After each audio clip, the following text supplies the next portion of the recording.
Akizungumza na waandishi wa habari visiwani Zanzibar, mkurugenzi mtendaji wa ZIPA Saleh Said Mohamed amesema kongamano hilo linatarajiwa kuanza kufanyika Juni 12 hadi 15 mwaka huu katika viwanja vya uwekezaji Micheweni Pemba badala ya Mei 7 iliyopangwa hapo awali. Amesema kongamano hilo limesogezwa mbele kutokana na wawekezaji na wafanyabiashara kuomba kuongezwa kwa muda wa kujisajili katika kongamano hilo litakalofanyika siku ya tarehe 12 hadi 15 mwezi wa 6 katika viwanja vya maeneo ya uwekezaji Micheweni Pemba.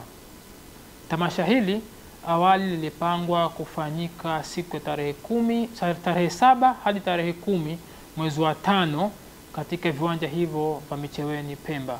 Aidha, kufuatia maombi mingi ya wawekezaji na wafanya biashara kutaka muda wa kujitayarisha, serikali imeona ni vyema kuchukua fursa hii kuwapa fursa wawekezaji na wafanyabiashara wote kupata muda wa kujitayarisha na kushiriki kikamilifu.